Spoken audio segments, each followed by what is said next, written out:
ఒంగోలు నగరంలో ఒక ముఠాగా ఏర్పడి సైబర్ నేరాలు, ఆన్లైన్ బెట్టింగులకు పాల్పడుతున్న 6 వ్యక్తులను అరెస్టు చేసి వారి వద్ద నుంచి 4 సెల్ ఫోన్లు, 25 సిమ్ కార్డులు, 67 బ్యాంక్ అకౌంట్ ఖాతాలను సీజ్ చేయటం జరిగిందని జిల్లా ఎస్పీ ఏఆర్ దామోదర్ తెలిపారు.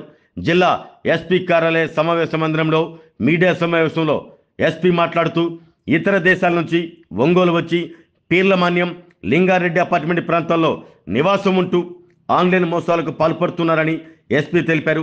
అమాయకులకు ఫోన్ చేసి నూతన బ్యాంక్ అకౌంట్ ప్రారంభిస్తాం, అందులో 25,000 నుండి 45,000 రూపాయలు డబ్బులు వస్తాయని వారి పేరుతో నూతనంగా అకౌంట్లు ఓపెన్ చేయిస్తున్నారు. విదేశాల నుంచి వారి ఖాతాల్లో డబ్బులు పడగానే వెంటనే ఎవరైతే అకౌంట్లు ఓపెన్ చేశారో వారి ఖాతాల్లోకి నగదు బదిలీ అవుతుందన్నారు. ఇటువంటి మోసాలకు ఈ ముఠా పాల్పడుతున్నట్లు తెలిపారు. ఎవరైనా తమకు ఫోన్ చేసి బ్యాంక్ అకౌంట్లు ఓపెన్ చేస్తామని చెబితే మోసపోవద్దని సూచించారు. ఈ సైబర్ నేరాలకు పాల్పడుతున్న 6 అరెస్టు చేసినట్లు ఎస్పీ దామోదర్ తెలిపారు. సైబర్ నేరాలను ఛేదించిన ఒంగోలు డీఎస్పీ రాయిపాటి శ్రీనివాసరావు, తాలూకా ఇన్స్పెక్టర్ విజయకృష్ణ సిబ్బందిని ఎస్పీ ప్రత్యేకంగా అభినందించారు. ఒక సైబర్ క్రైమ్కి సంబంధించినటువంటి బ్యాంక్ అకౌంట్లు ఓపెన్ చేసే దాని గురించి ఒక క్రైమ్ జరిగింది మన దగ్గర. దాని గురించి ఒక కేసు కట్టడం జరిగింది. దీంట్లో ముఖ్యంగా ఏంటంటే సైబర్ క్రైమ్కి అలాగే బెట్టింగ్స్కి మనం ప్రజల్ని భయపెట్టి ఈ సైబర్ క్రైమ్ చేసేటువంటి గ్యాంగ్స్ వీళ్ళని డబ్బులన్నీ కూడా కొన్ని బ్యాంక్స్లో ఆన్లైన్లో తీసుకుంటుంటారు, వీళ్ళు డిపాజిట్లు చేస్తుంటారు. దీనికి కొన్ని బ్యాంక్ అకౌంట్స్ కావాలి.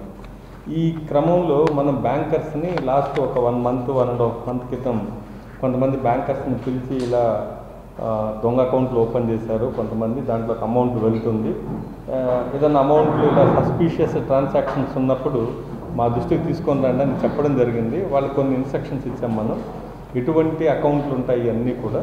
సో దాంట్లో ఒకరోజు బ్యాంక్ మేనేజర్ గారు కొన్ని సస్పీషియస్గా ఉన్నటువంటి అకౌంట్లందరినీ కూడా ఐడెంటిఫై చేయడం జరిగింది. గైడ్లైన్స్ ప్రకారం ఒక మేనేజర్ గారికి వాళ్ళ బ్యాంక్లో కొంత సస్పీషియస్ ట్రాన్సాక్షన్ జరుగుతుంటే తనకి డౌట్ రావడం జరిగింది. అలాగే ఇమ్మీడియట్లీ మన పోలీస్కి చెప్పడం జరిగింది. మనకు ఐటీ వింగ్ ఉంటుంది, వాళ్ళకి చెప్పడం జరిగింది ఇలాగ కొన్ని అకౌంట్స్ డౌట్గా ఉన్నాయి ఈ యొక్క ట్రాన్సాక్షన్స్ అని. ఇమ్మీడియట్లీ అదే రోజు నెక్స్ట్ డే మళ్ళీ ఏమైందంటే మనం వాచ్లో పెట్టాం ఎవరు ఏం చేస్తున్నారని. అదే నెక్స్ట్ డే రోజు ఇంకొక కుర్రాడు కూడా వచ్చి వాళ్ళ మదర్ అకౌంట్ని వేరే కరెంట్ అకౌంట్లకు మార్చారని అతను కూడా గొడవ చేస్తుంటే మనకు కన్ఫర్మ్ అయింది ఇది పెద్ద స్కామ్ చేస్తున్నారని. సో ఈ ఎవరెవరు దీన్ని చేస్తున్నారంటే ఇక్కడ మెయిన్ నాయబ్ రసూల్ అనే వ్యక్తి ఒకతను, ఇతను ఫ్రెండ్ అయినటువంటి చైతన్య ప్రణీత్ అని ఉంటారు. వీళ్ళిద్దరు ఫ్రెండ్స్ దుబాయ్లో బిజినెస్ చేస్తారు, లాస్ వచ్చింది హోటల్ వ్యాపారంలో. సో ఒంగోలులో ఇతను ఉంటాడు, ప్రణీత్ నాయబ్ రసూల్ ఒంగోలులో ఉంటారు, అలాగే ప్రణీత్ హైదరాబాద్లో ఉంటారు. సో వీళ్ళిద్దరూ ప్లాన్ చేసి వీళ్ళ మదర్ ఉంది మస్తానమ్మ అనేసి, ఆమె అంగన్వాడీలో పనిచేస్తుంది. అలాగే ఆశా వర్కర్గా ఉన్నటువంటి ఆయేషా అని ఒక ఆమెను తోడు తీసుకొని పీర్లమాన్యంలో, ఒంగోలు ఒక ఏరియా అది, అక్కడ పీర్లమాన్యంలో కొంతమంది బాగా పూరున్నటువంటి కొంతమంది మహిళలకి ఆశ చూపెట్టి బ్యాంక్ అకౌంట్లు ఓపెన్ చేస్తే, సేవింగ్స్ అకౌంట్ ఓపెన్ చేస్తే 6,000 రూపీస్, అలాగే కరెంట్ అకౌంట్ ఓపెన్ చేస్తే 10,000 రూపీస్ ఇస్తామని చెప్పారు. అలాగే వీళ్ళు ప్లాన్ ప్రకారం వాళ్ళ యొక్క ఆధార్ కార్డుతో ఎవరైతే ఉన్నారో లేడీస్ కానీ ఎవరన్నా బాగా పూరున్న వాళ్ళు వాళ్ళ ఆధార్ కార్డుతో కొత్త సిమ్ కార్డు తీసుకుంటారు. ఫోన్ సిమ్ కార్డు తీసుకొని దాంట్లో వాళ్ళ ఆధార్ కార్డుతో తీసుకొని దాని ద్వారా బ్యాంక్ అకౌంట్ ఓపెన్ చేస్తారు. ఆ బ్యాంక్కి ఈ కొత్త సిమ్ కార్డు, ఫోన్ నెంబర్ని అటాచ్ చేస్తారు. సో అటాచ్ చేసిన తర్వాత వాళ్ళకి 6,000 రూపాయలు ఇస్తారు. కొన్ని రోజుల తర్వాత ఒక 1 వీక్లో వీళ్ళకి పిన్ నెంబర్లు కానివ్వండి, ఆన్లైన్ ట్రాన్సాక్షన్స్కి అంతా డేటా తీసుకుంటారు. ఈ యొక్క ఆయేషా రసూల్ వాళ్ళ మదరు మస్తానమ్మ వీళ్ళిద్దరూ ఆ లోకల్లో ఉన్నటువంటి లేడీస్ ద్వారా అకౌంట్లు ఓపెన్ చేశారు. నాయబ్ రసూల్కి ఇస్తే నాయబ్ రసూల్ ఇతని ఫ్రెండ్ ప్రణీత్ అని ఉంటాడు, హైదరాబాద్ పంపుతారు. సో హైదరాబాద్లో ఇతను ఏం చేస్తారంటే అక్కడ తెలిసిన వాళ్ళ ద్వారా మరలా వీటిని నెల్లూరు పంపుతారు. ఇతను ఫ్రెండ్ ఎవరున్నారో ప్రణీత్కి విజయ్ అనే ఫ్రెండ్స్ కూడా ఉన్నారు. వీళ్ళ అకౌంట్కి ఒక్కొక్కరికి 25,000 సేవింగ్స్ అకౌంట్కి వస్తుంది, అలాగే కరెంట్ అకౌంట్ 45,000. ఈ రాకెట్ ఏంటంటే దీన్ని ఓవరాల్గా చూస్తే ఇది సైబర్ క్రైమ్కి అలాగే బెట్టింగ్ యాప్లకి ఉపయోగపడే విధంగా అకౌంట్లు ఓపెన్ చేశారు. ముఖ్యంగా షేక్ యాసిన్, శ్యామ్ అనే ఫ్రెండ్స్ వీళ్ళిద్దరూ. షేక్ యాసిన్ వచ్చి ఉదయగిరి, శ్యామ్ అనే అతని ఇద్దరు ఫ్రెండ్స్ వీళ్ళు హైదరాబాద్లో ఉంటారు. వీళ్ళు తైవాన్ అలాగే కంబోడియా కంట్రీస్లో ఉన్నటువంటి ఈ యొక్క సైబర్ క్రైమ్ కానివ్వండి, బెట్టింగ్ యాప్లు వాళ్ళతో కానీ వీళ్ళకి టచ్లు ఉన్నాయి. వీళ్ళు కలిసి ఫస్ట్ వీళ్ళ ఫ్రెండ్స్ అయినటువంటి ప్రణీత్కి వీళ్ళ ఫ్రెండ్ యాసిన్కి, శ్యామ్కి ఇతనికి చెప్పారు, నువ్వు కొన్ని అకౌంట్లు ఓపెన్ చేస్తే మీకు ఇంత అమౌంట్ ఇస్తామని. వాళ్ళకి 25,000 45,000 ఇచ్చేవాళ్ళు.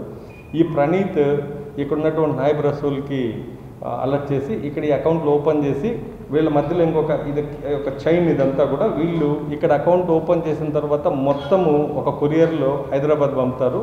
హైదరాబాద్ నుంచి మరలా నెల్లూరు వస్తుంది. ఇది నెల్లూరులో ఇంకొక అబ్బాయి వీటిని పికప్ చేసుకుంటాడు. అతని పేరు చైతన్య. పికప్ చేసుకున్న తర్వాత అక్కడి నుంచి అన్నీ కూడా ఉదయగిరికి వెళ్తాయి. ఉదయగిరి నెల్లూరు జిల్లాలో. అక్కడికి వెళ్ళిన తర్వాత అక్కడ షాజాద్ అలీ అలాగే రబ్బు అని ఇద్దరు ఉన్నారు. వీళ్ళిద్దరు కూడా నెట్ బ్యాంకింగ్, ఆన్లైన్ అన్నీ కూడా కొరియర్లో వచ్చినటువంటి అకౌంట్స్కి ఆ ఫోన్ నెంబర్కి అన్నీ కూడా ఒక 4-5 డేస్లో ఆన్లైన్ ట్రాన్సాక్షన్ అయ్యే విధంగా, వీళ్ళు నెట్ బ్యాంకింగ్ కనెక్ట్ అయ్యే విధంగా ఇవన్నీ కూడా కనెక్ట్ చేసి మరలా తిరిగి వీటిని హైదరాబాద్ పంపుతారు. హైదరాబాద్ నుంచి మరలా యాసిన్కి వెళ్తే యాసిన్ అక్కడి నుంచి మోనికా, జిమ్మీ, వైట్ అనే 3 వ్యక్తులకి తైవాన్ అలాగే కంబోడియా ఇలాగే ఈ కంట్రీస్కి ఈ సిమ్ కార్డులు పంపుతారు. అలాగే ఏటీఎం కార్డు కూడా వెళ్తాయి. ఈ సైబర్ క్రైమ్లో జరిగినటువంటి మోసాల్లో ఈ అమౌంట్ అంతా కూడా ఈ అకౌంట్లోకి వెళ్తుంటాయి. అక్కడి నుంచి వీళ్ళు లేరు, ఆ అకౌంట్లోంచి ఆల్రెడీ ఆన్లైన్ బ్యాంకింగ్ వీళ్ళు యాక్టివేట్ చేసుకున్నారు కాబట్టి ఈ పాస్వర్డ్స్ అన్నీ ఉంటాయి కాబట్టి సైబర్ క్రైమ్ జరిగిన నిమిషంలోనే ఈ అమౌంట్ వేరే అకౌంట్లోకి వెళ్ళిపోతాయి. అక్కడి నుంచి అలాగా లేయర్ 1, 2, 3, 4 అలాగా 7 లేయర్స్ వరకు వెళ్ళిపోతాయి. లాస్ట్లో మనము కనుక్కొని మనము పోలీస్ స్టేషన్కి వెళ్ళి చెప్పే లోపల ఒక టైం పట్టే లోపల వీళ్ళు అమౌంట్ కూడా విత్డ్రా చేస్తారు వీళ్ళు. ఇది దాదాపు 27 అకౌంట్లు మనం ఇక్కడ ఐడెంటిఫై చేసాం. రీసెంట్గా అయింది. ఇంకా ఎన్ని ఉన్నాయో ఇలాంటి అకౌంట్లు అన్నీ కూడా చేస్తున్నాం. ఈ అకౌంట్లు అన్నీ కూడా ఫ్రీజ్ చేయడం జరిగింది. ఈ అకౌంట్లో వేరే నార్త్ ఇండియాలో మన దగ్గర వాడరు వీటిని, బయట కంట్రీస్లో వాళ్ళకి అదర్వైజ్ నార్త్ ఇండియాలో ఈ అకౌంట్లో వాడి ఈ అకౌంట్లో అమౌంట్ వేయించుకుంటారు. రేపు ఎవరన్నా పట్టుకున్నా కూడా ఆధార్ కార్డు ఉంటుంది, అడ్రస్ ఉంటుంది తప్ప వీళ్ళు చూస్తే ఇక్కడ ఓపెన్ చేసిన వాళ్ళు ఒంగోలులో ఉంటారు. బట్ వీళ్ళకి ఏమీ తెలియదు. వీళ్ళకి ఒక 6,000 రూపాయలు మాత్రం అకౌంట్కి వస్తుంది, ఎవరు చేశారని కూడా తెలియకుండా. సో ఈ విధంగా స్కామ్ చేస్తే ఈ అమౌంట్ను కూడా సైబర్ క్రైమ్లో బెట్టింగ్లో పెట్టినంతా కూడా వేరే దేశాలకి విదేశాలకు కూడా వీళ్ళు ఈ విధంగా లేయర్ బై లేయర్ చేస్తూ అమౌంట్ అంతా కూడా పంపిస్తున్నారు. దీంట్లో దాదాపు మీరు చూశారు ఒక 4 సెల్ ఫోన్లు ఇప్పటి వరకు, ఒక 20-25 సిమ్ కార్డ్స్, బ్యాంక్ అకౌంట్స్, అలాగే దీంట్లో 3-4 బ్యాంకులు, కర్ణాటక బ్యాంక్ ఒకటి, అలాగే ఫెడరల్ బ్యాంక్ ఒకటి, ఇండియన్ ఓవర్సీస్ బ్యాంక్ ఒకటి, ఇలాంటి వాటిల్లో వీళ్ళు అకౌంట్లు ఓపెన్ చేస్తుంటారు. సో ఇవన్నీ కూడా మనం పోలీస్ అంతా కూడా ప్రకాశం పోలీసు కూడా ఐటీ వింగ్ ద్వారా మేము ఐడెంటిఫై చేసాం. దాదాపు 67 అకౌంట్లు ఇలాగ కొన్ని సీజ్ చేయడం కూడా జరిగింది. సో ఇంకా ఎన్ని అకౌంట్లు ఉన్నాయన్న కూడా అన్నీ వెరిఫై చేసి వీళ్ళందరినీ కూడా ఇంకా దీంట్లో ఒక 3-4 తప్పించుకున్నారు. ఈరోజు మనం షేక్ నాయబ్ రసూల్, అలాగే అరుసుమళ్ళ ప్రణీత్ కుమార్, సయ్యద్ షాజాద్ అలీ, అలాగే సింగనబోయిన చైతన్య ఇతను నెల్లూరు, అలాగే షేక్ ఖాదర్నీసా అలియాస్ మస్తానమ్మ నాయబ్ రసూల్ మదరు, అలాగే షేక్ ఆయేషా ఈ అమ్మాయి వచ్చి ఆశా వర్కరు. వీళ్ళ 6 మందిని కూడా మనం అరెస్ట్ చేసి రిమాండ్కి తరలించడం జరిగింది ఈరోజు. దీంట్లో ముఖ్యంగా తాలూకా సిఐ, అలాగే తాలూకా ఎస్ఐ ఫణిభూషణ్, విజయకృష్ణ, అలాగే ఐటీ వింగ్కి సంబంధించినటువంటి భరత్, అలాగే డిఎస్పి శ్రీనివాస్ అందరూ కూడా దీంట్లో చాలా లోతుగా దీన్ని ఇన్వెస్టిగేషన్ చేస్తారు. తక్కువ టైంలో మనకు మంచి రిజల్ట్స్. ఇలాగ నేను ప్రజెంట్ రిక్వెస్ట్ చేసేది ఏంటంటే, పొరపాటున మీకు ఎవరన్నా ఆశ చూపెట్టి అకౌంట్లకి డబ్బులు ఇస్తామని చెప్పినా మీ అకౌంట్లు ఎవరికి ఇవ్వకండి. ఎవరు చెప్పినా మీ అకౌంట్లు ఎవరికి అమ్మద్దు. దీంట్లో ఎవరు అకౌంట్లు ఓపెన్ చేస్తారో వాళ్ళు కూడా అక్యూజ్డ్ అవుతారు. తెలిసి తెలియకుండా చేసినా కూడా చట్ట ప్రకారం వాళ్ళు కూడా అక్యూజ్డ్ అవుతారు. ఎవరు కూడా మీ అకౌంట్ ఓపెన్ చేసి ఎవరైనా డబ్బులు ఇచ్చి ఇలా ఓపెన్ చేసి మీ అకౌంట్ వాడుకుంటామని మీ అకౌంట్ ఇచ్చినా కూడా ఫైనల్గా వాళ్ళు కూడా చట్టం ముందు నిలబడాల్సిందే, జైలుకి వెళ్ళాల్సిందే. ఎవరు కూడా మీ అకౌంట్ వేరే వాళ్ళకి ఇవ్వద్దు. ఇవన్నీ కూడా సైబర్ క్రైమ్లో ప్రజల్ని మోసగించేటువంటి కార్యక్రమాలకి ఇవన్నీ కూడా తోడ్పడుతున్నాయి. నేను అందరినీ కోరుకునేది ఒకటే, ఎవరన్నా మీకు ఇలాంటి అకౌంట్లు ఓపెన్ చేస్తే డబ్బులు ఇస్తామంటే ఎవరిని నమ్మకండి. ఇచ్చి నమ్మి అకౌంట్లు ఓపెన్ చేస్తే చివరికి అందరూ కూడా చట్ట ప్రకారం వాళ్ళందరూ కూడా జైలుకి వెళ్లాల్సి వస్తుంది. ఆరోగ్యమే మహాభాగ్యం అంటారు, కానీ ఆరోగ్యాన్ని నమ్మకంగా కాపాడే స్థానం ఎక్కడ? ఇది ఒంగోలులో మీకు దగ్గరగా మన Venkataramana nursing home private limited. Caring your life 54 ఏళ్ల విశ్వాసంతో ఇది ఒక హాస్పిటల్ కాదు, ఇది ఒక విశ్వాసం. 3 తరాలుగా వేలాది కుటుంబాలను ఆరోగ్యంగా నిలిపిన ఆదరణ. మా నిపుణుల వైద్య బృందం మా దగ్గర అనుభవం కలిగిన బృందంలో అందించే సేవలు neuro surgery, general medicine, diabetes, pulmonologist, general surgery, ophthalmology, urology, orthopaedic, ENT, paediatrics, dental surgery, anaesthesiology, gynaecology, cardiology, emergency మరియు క్రిటికల్ కేర్. ఒంగోలులో ఆరోగ్యానికి ఒక కొత్త శకం ప్రారంభమవుతుంది. వెంకటరమణ ఐ హాస్పిటల్ ప్రారంభించబడింది. కంటి ఆరోగ్యానికి ప్రత్యేక పరిష్కారంగా ప్రభుత్వ ఉద్యోగులు, రిటైర్డ్ ఉద్యోగులు మరియు వారి కుటుంబ సభ్యుల కోసం ఈహెచ్ఎస్ ద్వారా వైద్యం, క్యాష్లెస్ సేవలు, మెడియాసిస్, స్టార్, జీహెచ్పీఎల్, ఆదిత్య బిర్లా, బజాజ్ అలియన్స్ మరియు ఇతర ప్రముఖ హెల్త్ స్కీమ్లు అందుబాటులో ఉన్నాయి. ఆరోగ్యశ్రీ, డాక్టర్ ఎన్టీఆర్ వైద్య సేవానిధి అందుబాటులో ఉన్నాయి. చిరునామా ఆర్టీసీ బస్టాండ్ ఎదురుగా, కర్నూలు రోడ్, ఒంగోలు.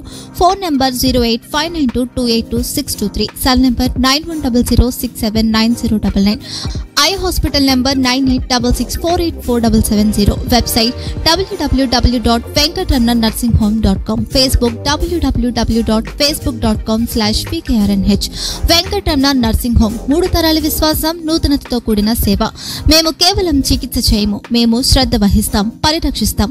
సేవ చేయడం మాకు ధ్యేయం.